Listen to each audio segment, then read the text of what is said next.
Hello friends, आज की इस वीडियो में हम बात करेंगे क्लास 12th जीव विज्ञान के चैप्टर नंबर 1 पुष्पी पौधों में लैंगिक जनन के सभी महत्वपूर्ण प्रश्नों के बारे में, जो कि आपकी बोर्ड परीक्षा की दृष्टि से बेहद ही महत्वपूर्ण है तथा आपकी आगामी बोर्ड परीक्षाओं में पूछे जा सकते हैं। तो आइए देखते हैं आपके मोस्ट इम्पॉर्टेंट क्वेश्चंस। सबसे पहले हम बात करेंगे बहुविकल्पी प्रश्नों के बारे में। तो आपका पहला बहुविकल्पी प्रश्न है, एक परागकोश में परागधानियों की संख्या होती है। यह प्रश्न 2019 की बोर्ड परीक्षा में पूछा गया है। इसके ऑप्शन दिए गए हैं 2, 4, 1 या फिर 8। तो एक परागकोश में परागधानियों की संख्या 4 होती है, अतः आपका सेकंड वाला ऑप्शन सही हो जाएगा। आइए देखते हैं अगला प्रश्न। आपका नेक्स्ट क्वेश्चन है, आवृत बीजी पौधों में पुंकेसर है। यह प्रश्न भी 2019 की बोर्ड परीक्षा में पूछा गया है। इसके ऑप्शन दिए गए हैं नर जन्नांग, बी मादा जन्नांग, सी ए व बी दोनों या फिर डी इनमें से कोई नहीं। तो आवृत बीजी पौधों में पुंकेसर नर जन्नांग होता है, अतः फर्स्ट वाला ऑप्शन सही हो जाएगा। आइए देखते हैं क्वेश्चन नंबर 3। आपका तीसरा क्वेश्चन दिया गया है, अंड समुच्चय बनता है। तो इसके ऑप्शन दिए गए हैं, पहला ऑप्शन है केवल अंड से, सेकेंड ऑप्शन है अंड व प्रतिभा कोशिकाओं से, थर्ड ऑप्शन है अंड व सहायक कोशिकाओं से या फिर डी बी व सी दोनों से। तो अंड समुच्चय अंड व सहायक कोशिकाओं से बनता है, अतः थर्ड वाला ऑप्शन सही हो जाएगा। नेक्स्ट क्वेश्चन है आपका, परिपक्व अवस्था में एक प्रारूप आवृत बीजी भ्रूणकोश में होते हैं। यह प्रश्न भी 2019 की बोर्ड परीक्षा में पूछा गया है। इसके ऑप्शन दिए गए हैं, पहला ऑप्शन है 7 केंद्रक 8 कोशिका, दूसरा ऑप्शन है 8 केंद्रक 7 कोशिका, तीसरा ऑप्शन है 7 केंद्रक 7 कोशिका तथा चौथा ऑप्शन दिया गया है 8 केंद्रक 8 कोशिका। तो इसका राइट आंसर होगा ऑप्शन नंबर सेकेंड, 8 केंद्रक 7 कोशिका। आइए देखते हैं आपका अगला क्वेश्चन। नेक्स्ट क्वेश्चन दिया गया है, साल्विया में परागण होता है। इसके ऑप्शन दिए गए हैं, पहला ऑप्शन है जल द्वारा, वायु द्वारा, कीट द्वारा या फिर इनमें से कोई नहीं। तो साल्विया में परागण होता है कीटों द्वारा, अतः थर्ड वाला ऑप्शन सही हो जाएगा। आइए देखते हैं नेक्स्ट क्वेश्चन। नेक्स्ट क्वेश्चन है, परागकणों का परागकोश से उसी पौधे के किसी दूसरे पुष्प के वर्तिकाग्र पर पहुंचना कहलाता है।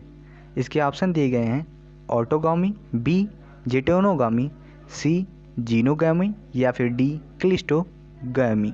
तो इसका राइट आंसर होगा option number second, geitonogamy. Next question है, 200 परागकणों के निर्माण के लिए कितने अर्धसूत्री विभाजनों की आवश्यकता होगी। ये इसके ऑप्शन दिए गए हैं 100, 50, 200 या फिर 400। तो 200 परागकणों के निर्माण के लिए 50 अर्धसूत्री विभाजनों की आवश्यकता होगी, अतः बी वाला ऑप्शन सही होगा। आपका नेक्स्ट क्वेश्चन है, नारियल के खाने वाले भाग की प्रकृति क्या है। यह प्रश्न नीट 2017 में पूछा गया है। इसके ऑप्शन दिए गए हैं बीजपत्र, बी भ्रूणकोश, सी फल भित्ति या फिर डी परिभ्रूणपोष। तो नारियल के खाने वाले भाग की प्रकृति भ्रूणपोष होती है, अतः बी वाला ऑप्शन सही होगा। यह प्रश्न आपका इम्पॉर्टेंट है, अतः आप इसे अच्छी तरह से याद कर लेंगे।